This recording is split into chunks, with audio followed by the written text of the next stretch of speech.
देशाची संकल्पना अस्तित्वात आणणारं कॉन्स्टिट्यूशन, संविधान 1950 साली आलं.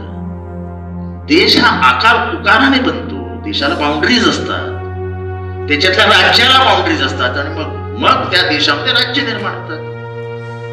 पेशवे हे राज्यकर्ते होते, ते देशप्रेमी होते, हे कोणी सांगितलं? शिवाजी महाराजांचं यश कशात आहे?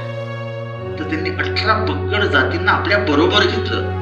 तिथे कधीही त्यांनी जाती व्यवस्थेला स्थान दिलं नाही. मी शिवाजी महाराजांना शौर्यासाठी म्हणून फक्त शिवाजी महाराज बोलतो नाही, आईला सतीनं जाऊ देणं, सर्व जाती धर्मातल्या लोकांना तितकंच सन्मान देणं, बरोबर ठेवणं, ही शिवाजी महाराजांची वेगवेगळी ओळख आहे. दुष्काळ पडल्यानंतर आपल्या पूर्ण तिजोरीचा दरवाजा उघडणारा पहिला जगातला राजा शिवाजी महाराज. म्हणजे रिझर्वेशन गरजेचं आहे हे सांगण्याचं काम पहिल्यांदा शाहूंनी केलं. म्हणजे यांना संरक्षण दिलं पाहिजे, यांना शिक्षण दिलं पाहिजे, यांना समतेची वागणूक दिली पाहिजे, समानतेची वागणूक दिली पाहिजे, हे पहिल्यांदा शाहू महाराजांनी सांगितलं आणि तेच बाबासाहेबांनी संविधानात आणलं. भारत हा एकमेव देश आहे की ज्या दिवशी संविधान आलं त्या दिवशी सगळ्यांना आरक्षण, वोटिंग राईट, फ्रँचाइज. मला अभिमान वाटतो इथल्या मागासवर्गीय म्हणजे शेड्यूल कास्ट समाजाचा की संविधानावर कधी आलं की ते रस्त्यावर यायला कधी मागे पुढे बघत नाही.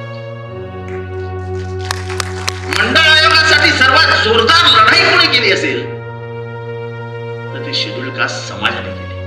ते लोकशाहीचं मंदिर आहे आणि ते विचारांनीच टिकलं पाहिजे. ते बाबाच्या साहेबांच्या संविधानामुळेच टिकलं पाहिजे आणि ते संविधान त्याची ओळख आहे. कोणी कोणाला दिलेलं समर्पण केलेलं संविधान नाही, आपण आपल्यालाच दिलेलं ते संविधान आहे. त्यामुळे लोकांची ताकद त्याच्यात आहे, त्याच्यातच आरक्षण आहे. आरक्षण हे काही भीक मागत नाही आपण, तो आमचा हक्क आणि अधिकार आहे. जोपर्यंत इक्वालिटी येत नाही, जोपर्यंत एज्युकेशनल इक्वालिटी येत नाही, तोपर्यंत कोणाशीही लढणं अशक्य आहे.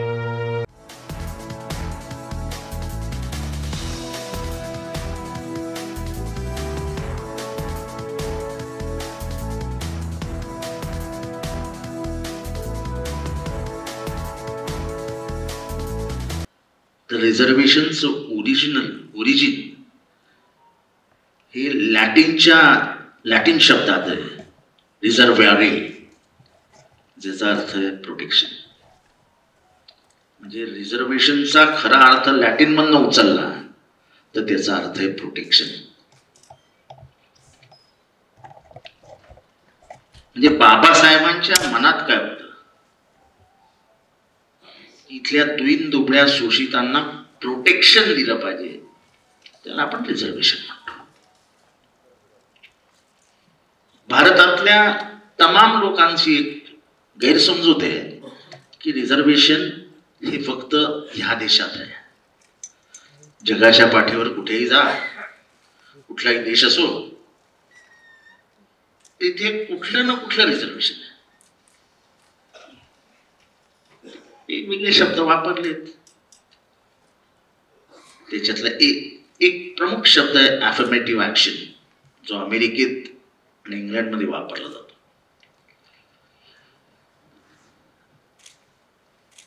आता बाबासाहेबांच्या मनात पहिल्यांदा हे कसं आलं असेल, त्यांना वर्णव्यवस्थेची झळ कशी पोचली असेल. कारण का बाबासाहेबांचे वडील हे मिलिटरीत होते. ते एकदा गावातनं वडिलांना भेटायला निघाले. वडिलांनी बोललं की सुट्टीत तुम्ही घरी या, म्हणजे गोरेगावला या. बाबासाहेब तेव्हा साताऱ्यात होते. बाबासाहेबांनी नवीन कपडे वगैरे शिवले होते, त्यामुळे त्यांना बसायला जागा दिली. पण नंतर जेव्हा कळलं की ते मागासवर्गीय आहेत, शेड्यूल कास्ट आहेत, तेव्हा त्यांनी तिथनं बाहेर काढले. तेव्हा यात्रेच्या दरम्यान बैलगाड्या वापरायला जायचं. त्यांनी खूप बैलगाड्यांना हात दाखवले की आम्हाला बसू द्या. एकाही बैलगाडीवाल्याने त्यांना बसू नये दिले.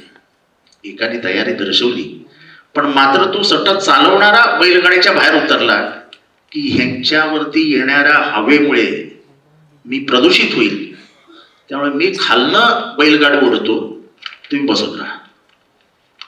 हा अनुभव त्यांना वयाच्या 9व्या वर्षी आला पहिला. किती जणांना माहिती आहे मला माहित नाही, पण त्यांना शाळेतही कधी वर्गात बसू दिलं नव्हतं.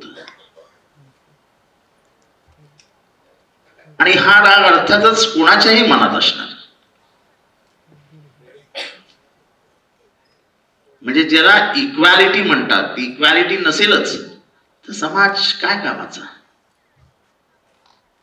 जाती अननॅचरल आहे बाबासाहेबांच्या मनाप्रमाणे, अनैसर्गिक आहे. आणि कोणाला तरी वाटतं का की जाती नैसर्गिक असू शकते?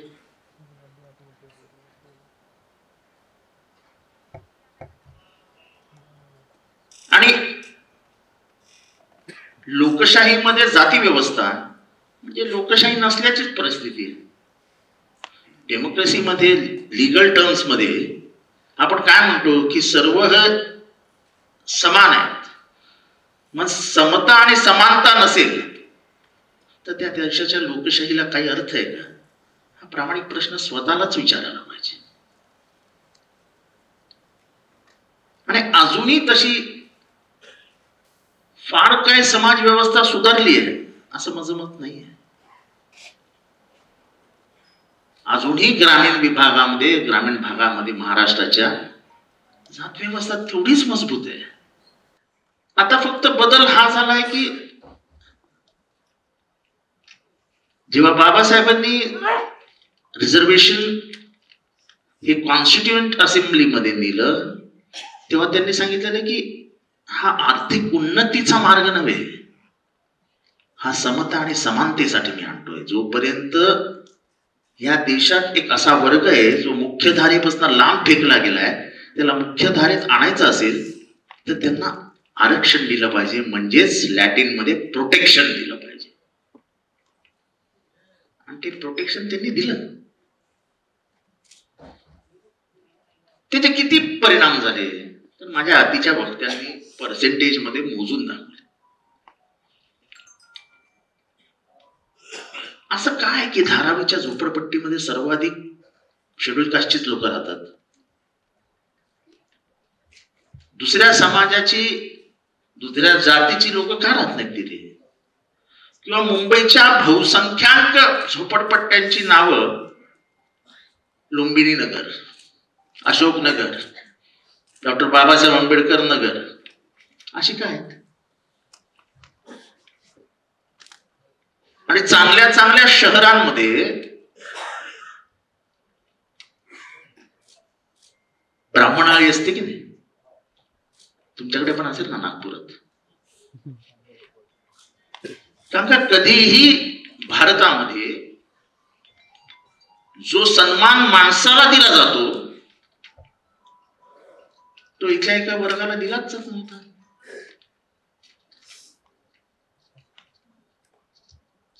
जेव्हा 1818 मध्ये भीमा कोरेगावला लढाई झाली आणि ज्याच्यासाठी आजही आपण त्या स्तंभाला मानवंदना द्यायला जातो, तेव्हा अनेक जण असं म्हणत असतात की त्यांनी म्हणजे त्यावेळेसच्या समाजामधल्या एका वर्गाने इंग्रजांशी हातमिळवणी करून देशाशी गद्दारी केली.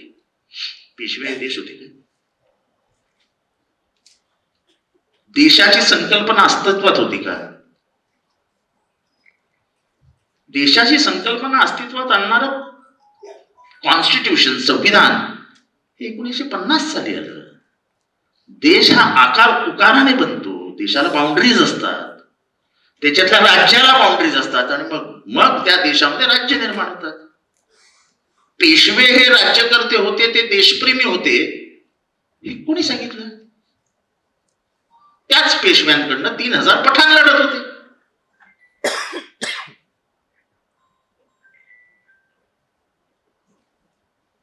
म्हणून इतिहास हा वाचायचा असतो, समजून घ्यायचा असतो, म्हणजे पटकन तो तोंडावर मारता येतो. 1740 मध्ये ते झाडू आणि मटक्याची परंपरा सुरू झाली. पण त्याही पेक्षा महत्वाचं आहे की उत्पन्नाचं साधन जे शेती होतं, ती शेतीही त्या वर्गाकडनं काढून घेण्यात आली. माणूस जगणार कसं? ब्रिटिशांची आर्मी ही फार प्रोफेशनली रन केली जात होती. ती 1793 वगैरे मध्ये निर्माण झाली आणि मद्रास रेजिमेंट हे त्याचं पहिलं रेजिमेंट होतं. हे आता तुमचा किती लोकांचा मला मिलिटरीशी संबंध आहे मला माहित नाही. अजूनही रिटायर्ड पर्सनलला, रिटायर्ड आर्मी पर्सनलला रेशन मिळतं की नाही? तुम्हाला माहिती आहे का रेशन मिळतं मिलिटरीत स्वस्तात? ते कोणी सुरू केलं? ते ब्रिटिशांनी सुरू केलं. आणि जर मला खायला प्यायला नसेल, आपण नोकरी कशाला करतो? घरी का नाही बसत? कारण शेवटी पोट भरायचं आहे. सगळं राजकारण हे पोटाचं राजकारण आहे. आता अर्थात तसं आता राहिलेलं नाही. लोक म्हणतात उपाशी राहू, पण माझ्या म्हणण्याचा अर्थ आपल्याला समजला असेल. अर्थपोटी माणूस राहू शकत नाही, उपाशी पोटी काय राहणार तुम्ही? जेव्हा उत्पन्नाचं साधनच काढून घेतलं तेव्हा ते गेले ब्रिटिशांकडे.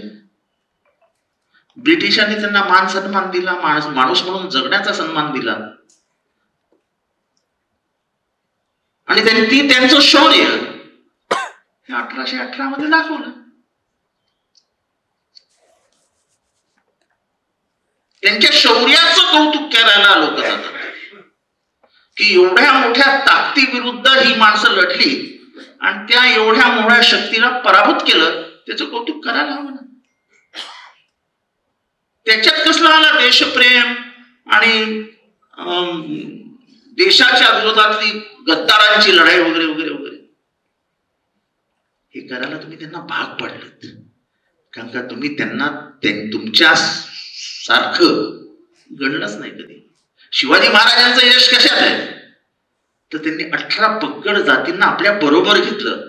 तिथे कधीही त्यांनी जाती व्यवस्थेला स्थान दिलं नाही. मी शिवाजी महाराजांना शौर्यासाठी म्हणून फक्त शिवाजी महाराज ओळखतो नाही. आईला सतीनं जाऊ देणं,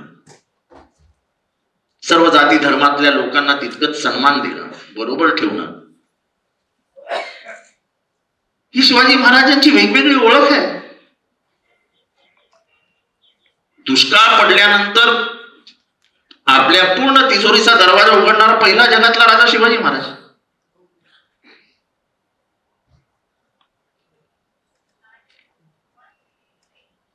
आग्र्याला जाताना जर त्यांचा मुसलमानांवरती विश्वासच नसता तर मदारी महात्तरांची मी जात इथे सांगू इच्छित नाही, पण मेहतर या आडनावांना बहुतांशी लोकांना समजलं असेल ते कुठल्या जातीचे होते. एका अशा जातीतल्या मुसलमानाला आपल्या बरोबर घेऊन आग्र्यात जायचं, हे किती मोठं शौर्य होतं, किती मोठे रिस्क होती ती त्यांनी घेतली ना त्याच्या जीवावर. आणि शेवटी आपला जीव धोक्यात घालून त्या माणसाने शिवाजी महाराजांना परत महाराष्ट्राकडे पाठवले. म्हणजे जात व्यवस्था, कर्मकांड याला पहिल्यांदा मोडीत काढणारे कोणी असतील तर ते शिवाजी महाराज होते.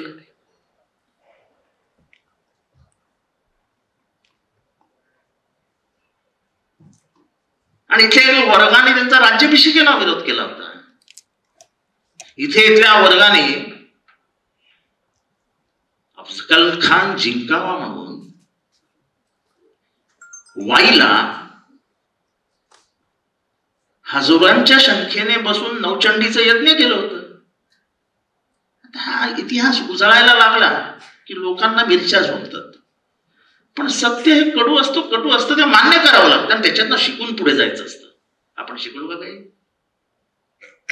शिवाजी महाराजांनंतर जात व्यवस्था अधिक मजबूत झाली. त्या महाराजांकडनं पेशव्यांनी काही घेतलं का?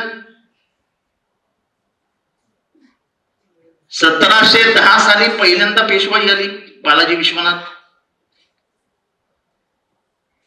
बालाजी विश्वनाथ हा पेशव्यांमधला एकमेव होता जो गादीशी अतिशय प्रामाणिक होता. काही गुण जे आहेत ते सांगितलेच पाहिजे. पण 1740 नंतर जी काही व्यवस्था आली,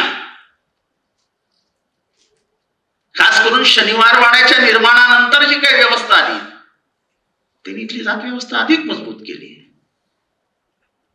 आणि ही मोडून जर कोणी काढली असेल तर ती पहिल्यांदा फुलेंनी मोडली, दुसऱ्यांदा शाहूंनी मोडली, आणि फुले शाहूंचे विचार संविधानात बंद केले ते डॉक्टर बाबासाहेब आंबेडकर. शाहूंनी रिझर्वेशन आणले, पण तेव्हा संस्था नव्हती, मर्यादित स्वरूपात आपण करू शकत होतो. म्हणजे करवीर संस्थानातल्या लोकांना आरक्षण मिळालं पाहिजे हे शाहूंनी केलं. म्हणजे रिझर्वेशन गरजेचं आहे हे सांगण्याचं काम पहिल्यांदा शाहूंनी केलं. म्हणजे यांना संरक्षण दिलं पाहिजे, यांना शिक्षण दिलं पाहिजे, यांना समतेची वागणूक दिली पाहिजे, समानतेची वागणूक दिली पाहिजे, हे पहिल्यांदा शाहू महाराजांनी सांगितलं. आणि तेच बाबासाहेबांनी संविधानात आणलं. का म्हणून पॉलिटिकल रिझर्वेशन ठेवली बाबासाहेबांनी? तुम्ही मला सांगा, एक मागासवर्गीय हा ओपन इलेक्शन मधून निवडून येऊ शकतो का? कोणीतरी महाराष्ट्रात मला सांगा हो येईल. 100% 3 लाखाच्या मताने तो पडणार. म्हणजे पडणारच. किती मोठा माणूस. एखादा अकोला मतदारसंघ असतो, कधीतरी एकदा शेड्यूल कास्टच्या माणसाला निवडून देतो.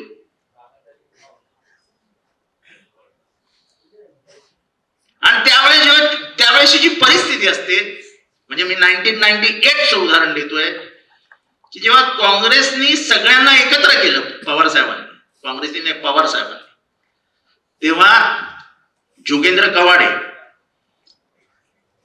रामदास आठवले, प्रकाश आंबेडकर आणि रासू गवळी असे 4 जण ते निवडून आणले. पण त्याच्यासाठी सगळ्या समाजाला एकत्र घेऊन जाणारा नेताही लागतो.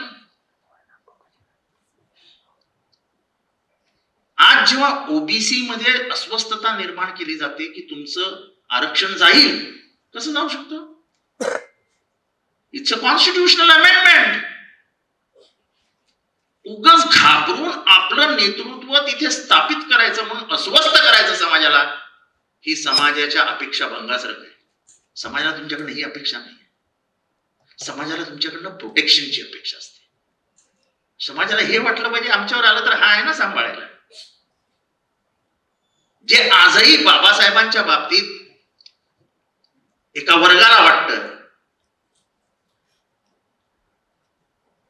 म्हणजे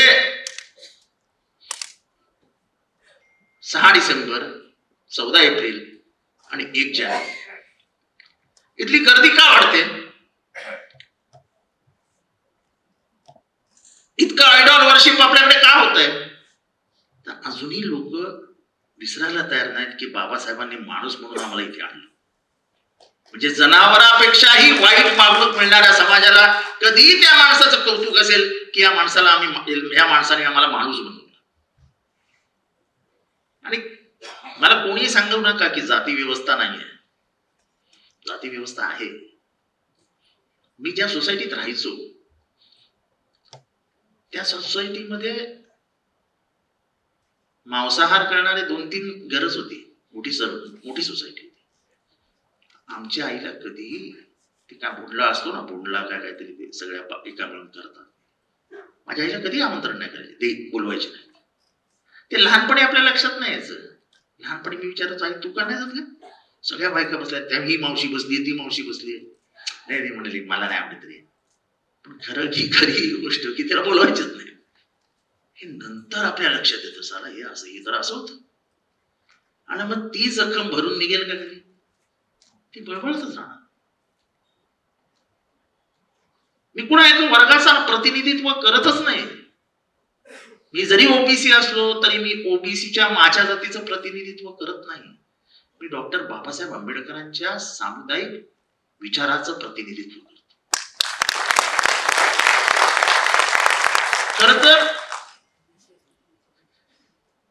या भारताच्या समाजामध्ये जेवढे घटक आहेत, कामगार,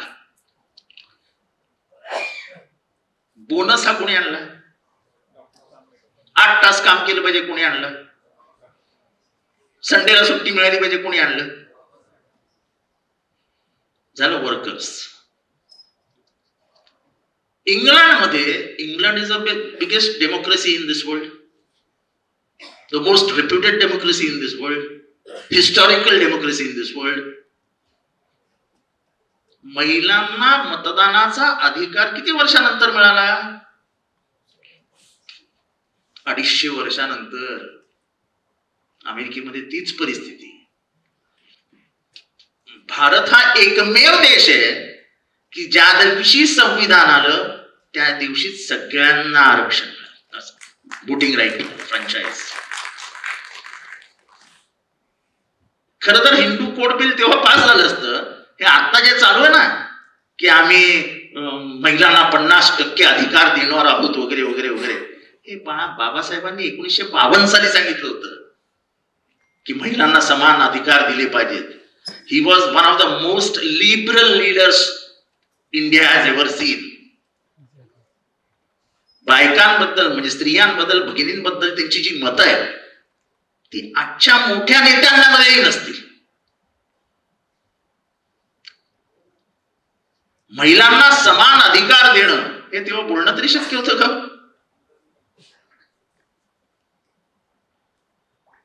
ह्यालाच समान अधिकार म्हणतात ना. आणि ही असमता ही भारतात आज नाही ना. म्हणजे जगाच्या अस्तित्वापासून भारतामध्ये जर असमता असेल, समानता नसेल, तर मग ती आणायला कमीत कमी काही दशकं तर लागतील. आणि 50% रिझर्वेशन तर 50% ओपन आहे. तुमची संख्या आहे ना तेवढी.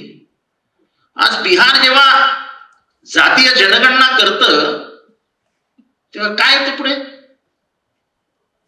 कोण किती आहे? 65% तो ओबीसी आहे. तुम्ही रिझर्वेशन किती देता त्यांना? 27%. हे का उपकार करता का आमच्यावर? आणि म्हणून जातीय जनगणना झाली पाहिजे ही जी मागणी आहे ती पुढे का नाही जात? करा नाही त्या जातगणना. दूध का दूध, पाणी का पाणी. कोण किती आहे हे कळू द्या ना लोकांना. सरकारी नोकरांमध्ये 4th श्रेणीचं रिझर्वेशन सोडून द्या. माझं तर म्हणणं आहे 4th श्रेणीचं रिझर्वेशन आहे ना सगळ्यांना लागू करा. आणि बघू संडासात कोण उतरत. आम्हीच का उतरायचं? तुमचा महिला त्याच लोकांनी डोक्यावर का वाहून नेला? तुम्ही का ना व्हायला?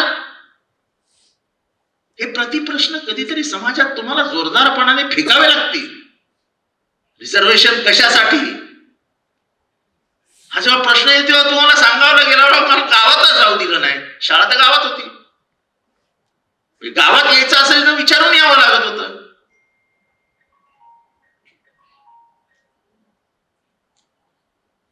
म्हणजे इव्हन जे शेड्यूल कास्ट म्हणून आपण ओळखतो they were not recognized as human beings.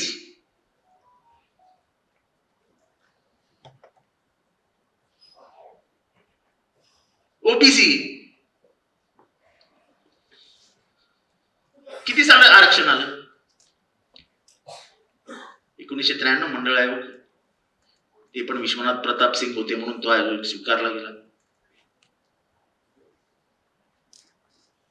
पण मंडळ आयोग म्हणजे व्हीपी सिंग जेव्हा गेले, म्हणजे मंत्रिमंडळ त्यांचं गेलं, तेव्हा ज्या ताकदीने बाबासाहेबांच्या मागे एक वर्ग उभा राहिला. बाबासाहेबांनी कुठल्या जाती वर्गासाठी काम केलंच नाही. ठीक आहे, त्यांच्या मनात एक कटुता होती, पण काम करताना त्यांनी सगळ्यांसाठी केलं. इथले इकॉनॉमिकल म्हणजे इकॉनॉमीच्या बाबतीत सर्वात मोठं काम कोणी केलं? बाबासाहेब आंबेडकरांनी. इथल्या इरिगेशन मध्ये सर्वात जास्त काम कोणी केलं? तर बाबासाहेब आंबेडकरांनी.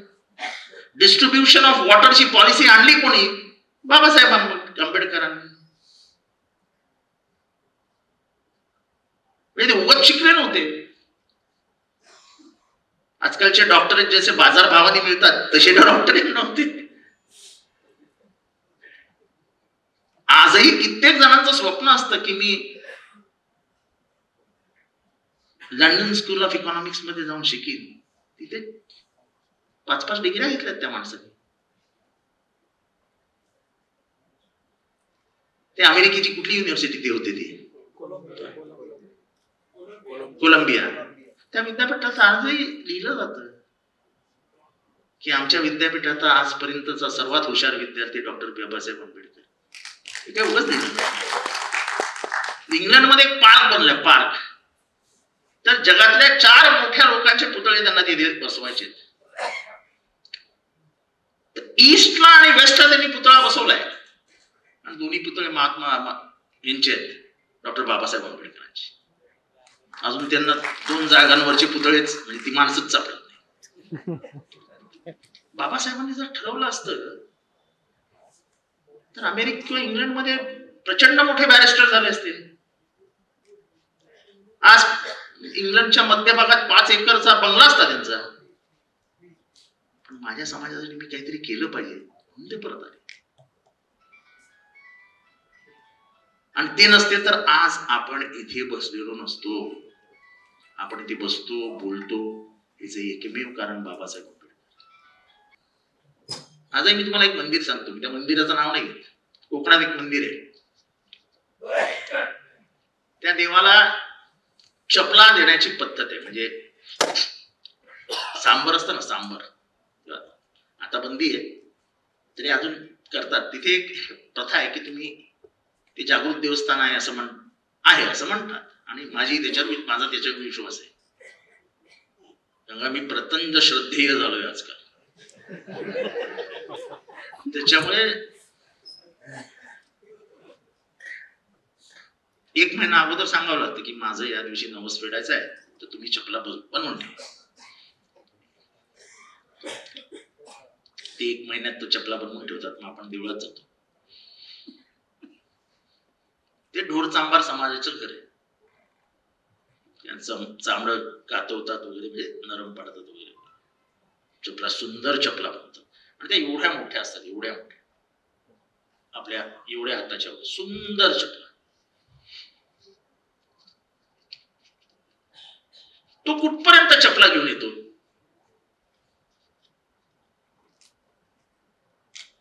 मंदिराच्या मुख्य प्रवेशद्वारावरती तो येतो. त्याच्या पायात चपला नसतात. आपणही चप्पल काढायची असते आणि तो आपल्या हातात त्या चपला देतो. तर मी एक दिवशी मस्करीत नाही, सिरियसली म्हटलं की तुम्ही चला ना चपला घेऊन आतमध्ये. नाही म्हणाले, देव रागवेल. देव रागवेल कशासाठी? नाही, इथली प्रथा आहे की आम्ही दरवाज्यातच चपल्या द्यायच्या. म्हणजे तुम्ही कधी देवाचं दर्शन घेतलंय का? हो म्हणाले, घेतलं ना. कसं?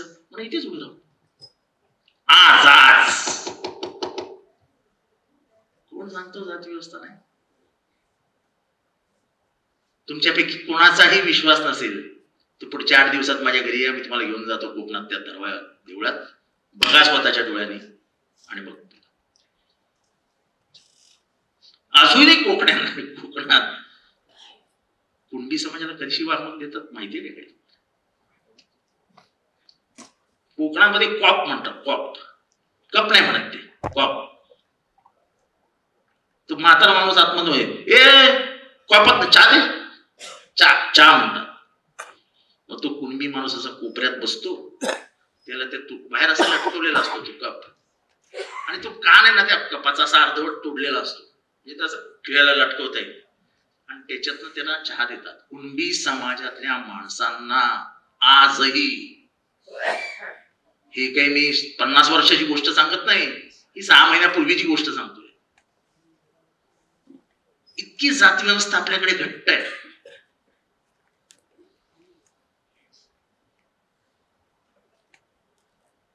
मी नेहमी म्हणतो, खर तर इथल्या 80% समाजाने बाबासाहेबांचा फोटो देवाच्या, म्हणजे आपल्याकडे देवघर असतच, माझ्या घरी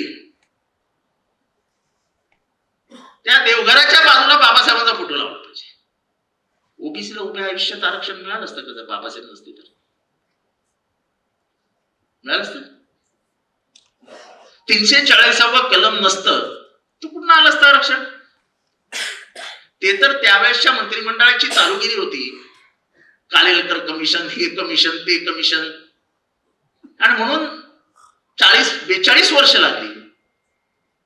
आणि बाबासाहेबांची जी कारणं होती राजीनामा देण्याची, त्याच्यातलं एक प्रमुख कारण होतं की बहुसंख्याक असलेला हा समाज, जो समाजातल्या मुख्य प्रवाहापासून बाहेरच फेकला गेलेला आहे, त्याला मुख्य प्रवाहात आणण्याची गरज आहे. मी माझ्या जातीला दिलंय, पण मी जर यांना दिलं नाही तर मी अन्याय केल्यासारखं होईल. पहिलं आरक्षण यांनाच मिळालं पाहिजे.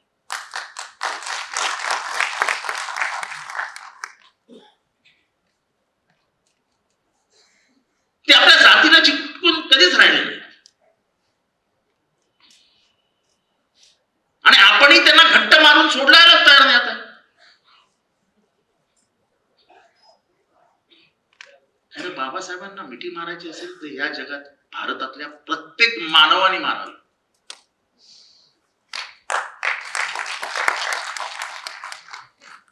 तुमचं सगळं आयुष्य संविधानात बनवलं गेलं ना. You are common before the law. हे झालं असतं का भारतात?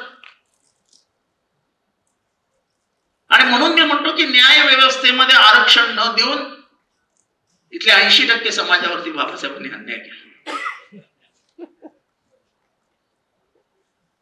हे खूप धाडसी स्टेटमेंट आहे, पण ठीक आहे, चालतं. माझा विचार आहे. I am not contradicting anything. I am just saying की इट वॉज अवर राईट.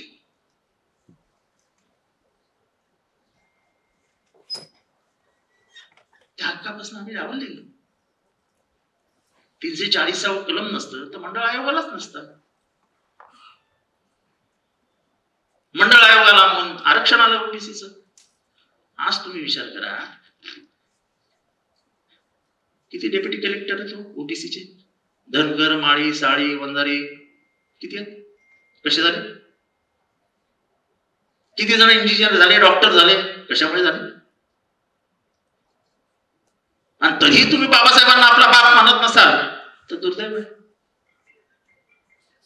की ज्या माणसाच्या एका लाईनीमुळे तुमचं आरक्षण आलं ते आता कॉन्स्टिट्यूशनल आरक्षण आहे. तुम्हाला जे नेते घाबरवतात ना की आरक्षण जाईल, कुणाचा बाप ओबीसीचं आरक्षण काढू शकत नाही. ते हलवू शकतात,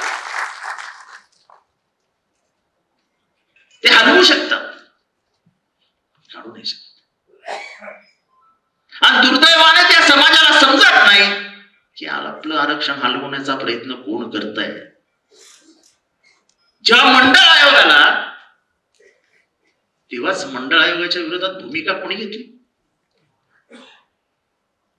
प्रातिनिधिक स्वरूपात आज आपल्याला स्वतःला ओबीसीचे रक्षण करते म्हणवणारे यांनीच पहिली लढाई सुरू केली दिल्लीमध्ये. त्या गोस्वामी नावाच्या पोराने जाळून घेतलं स्वतःला आणि पूर्ण भारतभर दंगा उफळला. हे कोण होते त्याच्या मागे?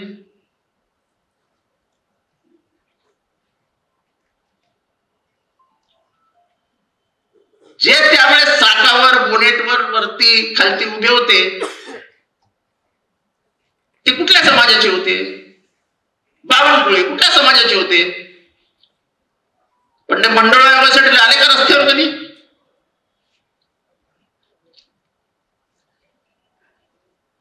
मंडळ आयोगाला तर संपूर्ण समाजामध्ये ध्रुवीकरण होईल आणि आपलं अस्तित्व राहणार नाही.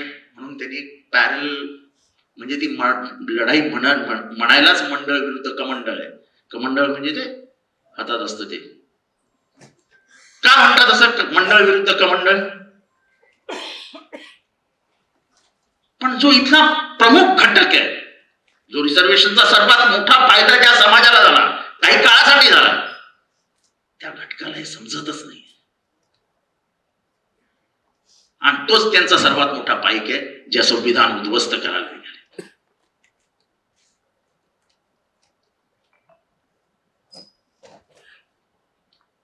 मला अभिमान वाटतो इथल्या मागासवर्गीय म्हणजे शेड्यूल कास्ट समाजाचा, की संविधानावर कधी आलं की ते रस्त्यावर यायला कधी मागे पुढे बघत नाहीत.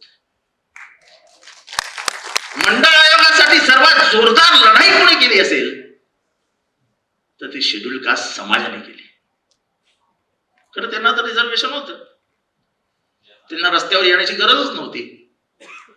असं असताना फक्त रिझर्वेशन या एका शब्दासाठी मंडळ आयोगाच्या पूर्ण प्रोटेक्शन जर कोणी केलं असेल तर ते शेड्यूल कास्टने केलं.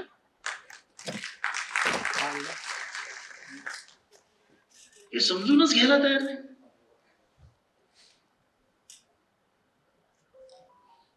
आरक्षण म्हणजे protection. Protection from home? Protection from inequality. Schedule कास्टच्या किती मोठ्या माणसाला त्याच्या घरात कितीही पैसे येऊ द्या, त्याची जात पुसली जात नाही. जात ही अशी आहे की जात म्हणजे जाता जाता जात नाही, ती जात आहे. तुमच्या जातीवरूनच तुमची ओळख होते.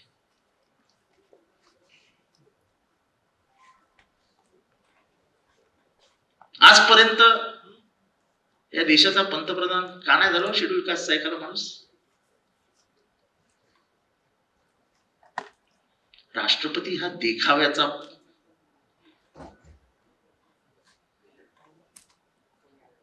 बघा ना, किती दुर्दैव या देशाचं. मुख्य पार्लमेंटरी बिल्डिंगचं उद्घाटन झालं, आपल्या राष्ट्रपतींना आपण कार्यक्रमाला नाही बोलवलं. त्याची दोनच कारण असू शकतात. एक तर त्या शेड्यूल ट्राईबच्या आहेत म्हणून, आणि दुसरी ती बाई आहे म्हणून. असं आहे की तुम्ही पहिल्या पार्लमेंटरी बिल्डिंगची जर हे बघितलं तर त्याचा पहिला उद्घाटनाचा जर फोटो बघितला तर तुम्हाला प्रत्येक माणूस ओळखता येईल. के वल्लभभाई पटेल आहेत, ते प्रत्येक माणूस ओळखता येईल.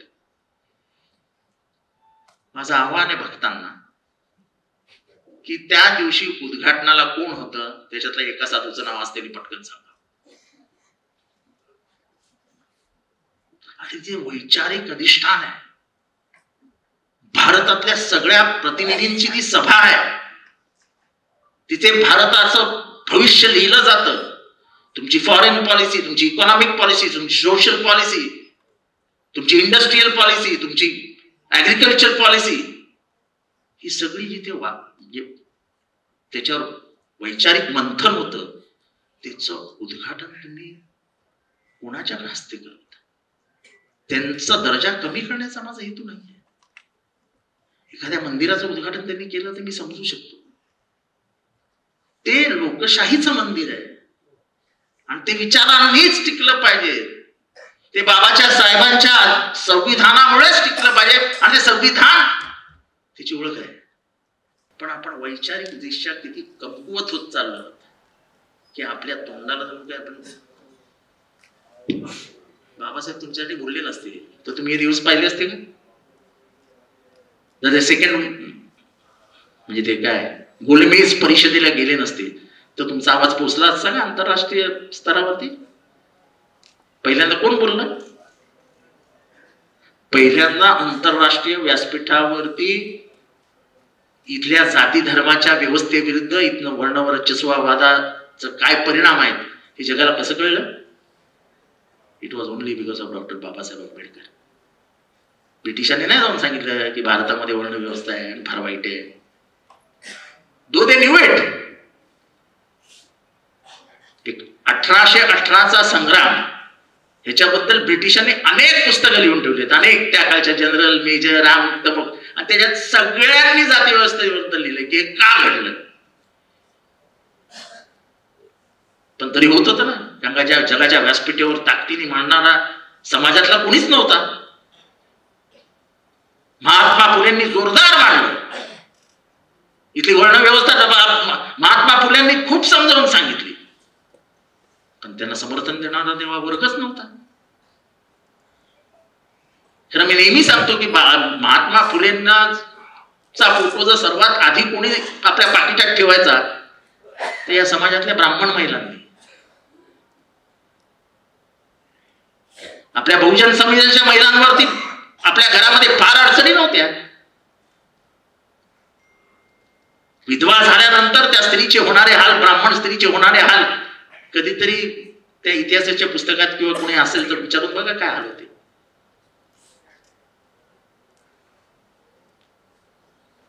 शाळा काढून सर्वात जास्त हित कोणाचं साधलं गेलं? जोरात बोला ना. पण केलं ना, एका बहुजन नेत्याने केलं ना ते. मी जेव्हा लिहित असतो तेव्हा माझा नेहमी व्याकरणात चुका होत असतात. मी काय फार व्याकरण पंडित नाहीये. आणि मग मला ट्रोल आर्मी असते ती मग ट्रोल करते, जरा व्याकरण शिका, जरा व्याकरण शिका. मला जेव्हा बाळासाहेब त्या महात्मा फुलेंचं एकच वाक्य आठवतं.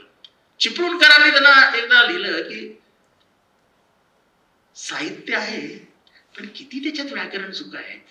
तेव्हा महात्मा फुलेंनी उत्तर दिलं, चिपळूणकर माझं व्याकरण बघू नका, माझं अंतकरण त्याच्यात आहे.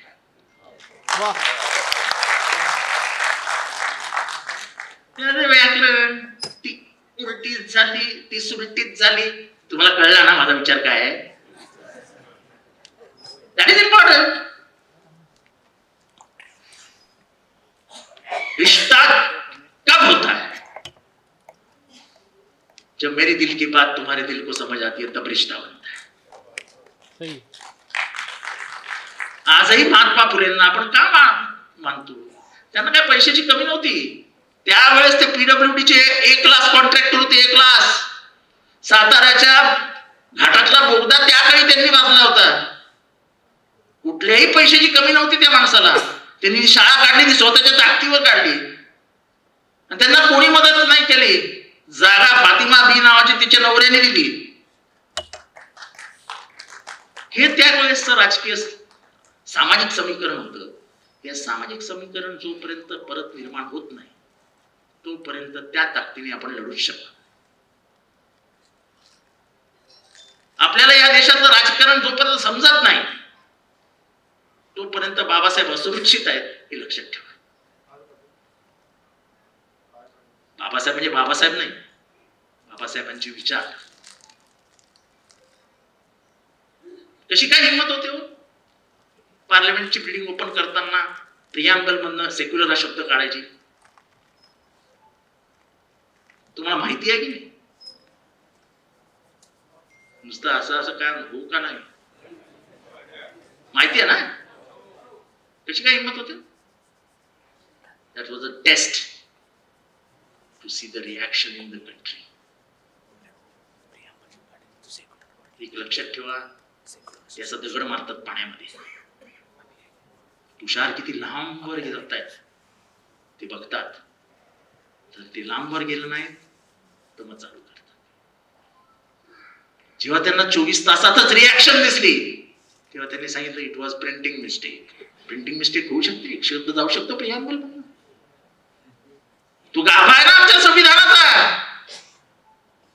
We the people of India, we म्हणजे आम्ही आमचं लोक, आमचं संविधान आम्हालाच अर्पित हे करतो.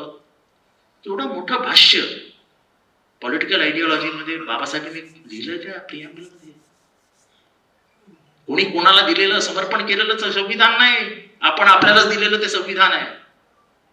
त्यामुळे लोकांची ताकद त्याच्यात आहे आणि त्याच्यातच आरक्षण आहे. आरक्षण हे काही भीक मागत नाही आपण, तो आमचा हक्क आणि अधिकार आहे. बघा, जोपर्यंत इकॉनॉमिक इक्वॅलिटी येत नाही, जोपर्यंत एज्युकेशनल इक्वॅलिटी येत नाही तोपर्यंत कोणाशीही लढणं अशक्य आहे. लंगड्याला तुम्ही कितीही क्लिपर्स लावा, तो चांगल्या धडधाडकट माणसापेक्षा जास्त जोराने चालूच शकत नाही. त्या क्लिपर्स नकोयत आम्हाला.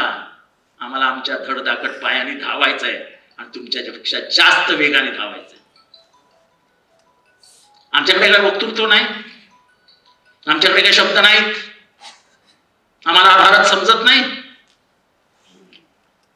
पण आम्हाला तुमच्या बाजूला बसताना ही भीती वाटते माझ्यासारख्यालाही त्याच्यातच आरक्षणाचं महत्व येतं. एवढंच बोलतो, थांबतो. जय हिंद, जय महाराष्ट्र.